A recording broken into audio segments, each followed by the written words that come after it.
It's my feel-good breakfast show. 1:13. Well, welcome back to your Feel Good Breakfast Show. We are already jumping into this topic with Dr. Eve. I don't know why we always talk about these things in the ad break, but Dr. Eve is here.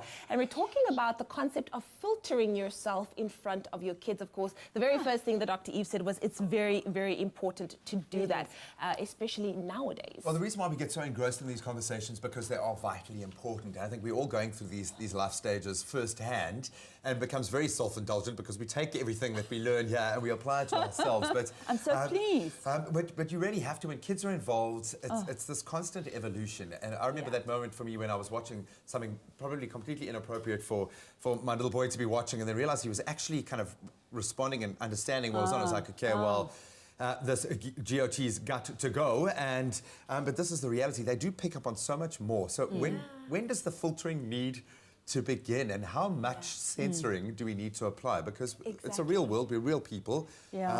How impressionable are children? And from what age are they becoming that impressionable? Because we think when they're like, very young, you can say whatever you want to, but like, are they picking up things that we think they're maybe not picking up on? Consider a baby is when a baby's born. That baby is so completely dependent on the parent.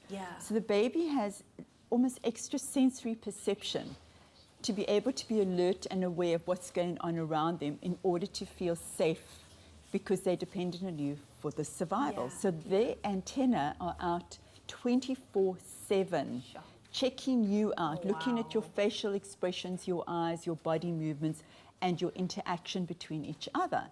So they are picking up on absolutely everything that goes around. And based on that, they develop a certain kind of what's called attachment. So in a healthy situation, we've got healthy parents, they develop something called a secure attachment, where they can let their guard down and feel, okay, I know where my parents are, I know that they kind of like each other, I see them engaging lovingly with each other. I can be free as a child and I can have my own secure life. If they feel and look at you and see that there is no filtering between the two of you, that there is just heightened anxiety between the two of you, that kid begins to feel unbelievably unsafe and anxious in their world as well. And it has terrible consequences for that child. So we have to filter carefully and mindfully. It might also just help your relationship apart from anything else. But when do we start doing that? When do we apply that? We know that the brain is designed to be picking up these messages from the onset, but when do we really need to be conscious of this? All the time, Graham. You know, it's so important to think about what you are saying to each other. So you would not say, and to the child, because I want to divide it between things that we say to our children and things that we say to each other in front of the child and to other people, to family and to friends who come to visit. So if you say from very young, the child's going to pick up your tension, your tone, to your friend who's come to visit, oh, my child's really a difficult child.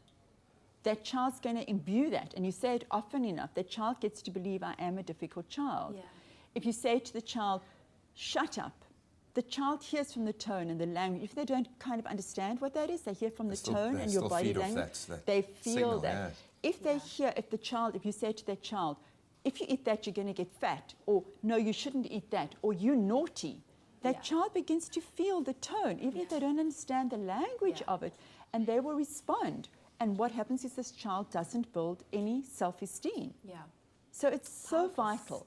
And we're going to talk a little later about how to manage talking to children around traumas like infidelity and money. It's so important, this discussion. We're with our relationship expert, Dr. Eve. We're going to get back to this topic. I want to talk about this whole thing of do as I say, not as I do, as we come back. You can give us a call, 021-430-9881.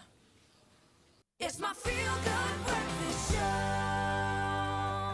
From the lies being spoken in the kitchen, let's go to the lies being spoken in our homes. Now, in all seriousness, we're talking about filtering when it comes to our kids, and how much do we let them know, how much do we let them into those circles. Dr. Eve, of course, is here, 021-430-9881, if you've got any comments or questions in this regard.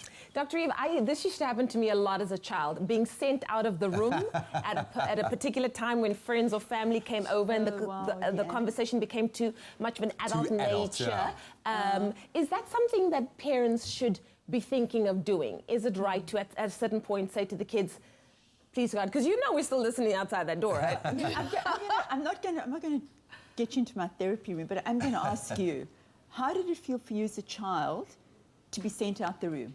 I don't know. I felt like there was something that they were trying to keep away from me. Exactly. Yeah, like I felt like, I didn't feel good about it necessarily. Exactly. Even though it wasn't hectic things, it was family stuff that they were discussing. Yeah. I still felt like I should be privy to this. I'm also part of the family. Yeah. Like, come on. So immediately you got a sense of discomfort and Yes. dis-ease being sent out of the room, and you knew that something was going on. So you were excluded from something, and you didn't get to learn any lessons about how to learn to manage. And that's where eavesdropping came in. I learned to eavesdrop pretty well. Yes, exactly. And parents believe that, we can just go to our room and have our conflict and nothing happens. Or else they go to the room and then 10 years later they say, we're getting a divorce, or dad or mom has had an affair. And it's like, what just happened? And the kid standing with a glass in his hands going, we know, guys, we know, we heard. We've been listening. But on the flip side of that coin, shouldn't there be boundaries? Shouldn't there be a space to be an adult, to talk about things, and for a child to know, if it's handled in the right way, for a child to know, okay, I am a child and that's not for me.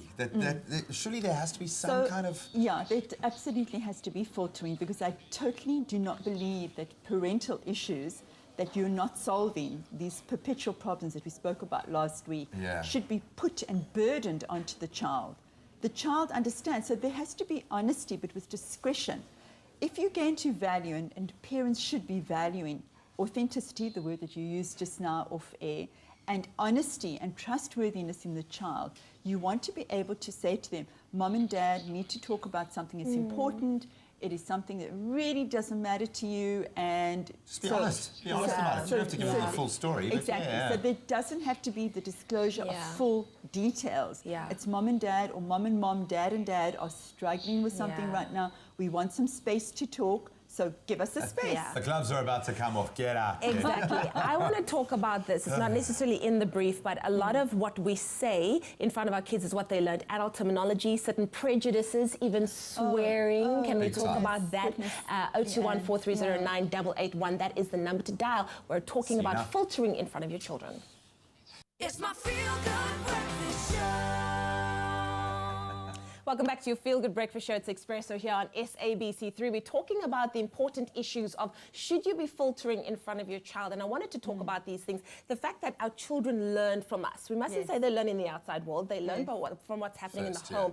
Adult terminology, that word, prejudices that we as the parents have, that we speak in front of our children, and even swearing. Should we be doing that in front of our kids? All that lies beneath, Definitely not. But, often, it's easy for us to sit here now when we're calm and to say, of course not. We know that rationally we shouldn't be doing that. We shouldn't be showing racism, homophobia, any kind of transphobia towards... Even as a joke, Not even... well, very much the jokes that are told are going to be influencing and letting a child know exactly what the thought pattern is or what the belief system is. We definitely don't want to have that for our children. But we also realize that those things are very present in a family, and families talk like that. And so children are going to take that in and not filter that through and get into trouble on the school ground or when they're in real life in their own societies as well. One of the issues that I do want to raise is that of how do we share money problems, traumas that happen between families. So things like infidelity, or finding out that there have been other forms of betrayal, or money issues. I keep repeating that because it's really harmful to say to a child, or excuse me, to say to a partner, we really broke this month. Or you spending all our money, or we don't have money for food this month. The anxiety that generates in a child is really unfair to the child.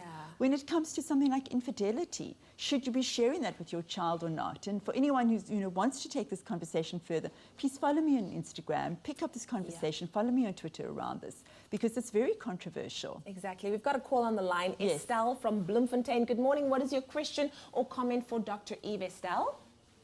Yes, hi, good morning, team. Man, I want to know from the doctor quickly. I have two grandchildren. The one is 6 now, and the one is going for 3 years. Question number one, the 6-year-old tends to have a lot of tantrums when you get to a high tone and say to him, "My baby, please don't do that. I'm going to ask you very nicely." And then you have to go back and lower your tone so that he doesn't feel threatened. We don't use vulgar language, and we don't like smacking. That's a no-no in our house. And then the smaller one seems to tend away from the whole thing. He will keep himself busy for hours and hours alone. Is that normal, or what can I do to discipline the older one? Thank you. Sure. Yeah, Fantastic. Thank you so much, Estelle. Yeah, first of all, the 3-year-old is feeling the tension. That's why he or she's disappearing. That's what happens in families. Withdraw, Absolutely. They feel the tension of what's happening to the eldest one, and so they know not to say anything, which is dangerous because they're not learning to express an opinion. And I also just heard, Estelle, you saying that your tone of voice starts When it's out a bit loud. high-pitched? Yeah, the child is... Well, why don't you start out with a low pitch? Like, Leanne, I really didn't like the way that you said that to me, or I want you to stop doing that, or please sit down at the table. Instead of, why didn't you start doing it? Why didn't you do that? Or you should do. That's going to intimidate any child. Start off at a low tone. And learn to keep your tone as an adult. Keep yourself emotionally regulated so that you do not scream at this child. Because often if you're reacting, and it's about short-circuiting that reaction, but if you can stop it within yourself first, that might be enough to short-circuit that reaction in your child. But it is very difficult in the moment. I don't know about that, Graham, because, you know, we're allowed to escalate. If you stop it, the minute you feel the tension or anxiety in your body and this child's irritating me or whatever this child's doing is not right, you talk to that straight away. And then you won't escalate your own mood. So let's hear from Marlene now. A very good morning. Thank you so much. You've got a comment to add to the conversation, Marlene? Yes, I knew a lady who used to pick me up at work for work every day, and she sang to that baby all the time while she was pregnant, and she used to sing nursery rhymes, all kinds of things. Nice. That is a brilliant child today. He is so clever. She's a coloured lady, and he's a white man from England. But what a lovely family, and what a clever child, really and truly. So you can speak to your baby when you're pregnant. Thank you. I love that. Thank you for the context as well. Now we can picture the family perfectly in our minds. Maybe one last piece of advice to leave with our incredible viewers today. You've been so open and lovely, and thank you for connecting with us. But absolutely, where do we leave the conversation? Just to be grown up and to be aware that whatever you're doing or saying has such a major impact on your child. So please filter appropriately whilst at the same time valuing authenticity and honesty with your children. Don't hide things on them and suddenly drop things on them. If you're going through a divorce, for example, it's my last example I'll use, please have everything in line before you declare it to the children. Tell it to the whole family all together and make sure that they know the detail of what's going to happen to their lives. They don't need to know the detail of the affair or of your divorce, but they need to know the detail of what's going to happen. I'm going to be safe. Mom and Dad are going to be here. This is the school I'm going to. These are the friends I'm still going to have. Just contain and secure your children all the time. Wonderful stuff. Thank you so much, Dr. Eve. Hopefully this has helped you in some way and you can apply this in your own life. We love to hear from you as well if you want to continue the conversation online. All of those social media airwaves are still open.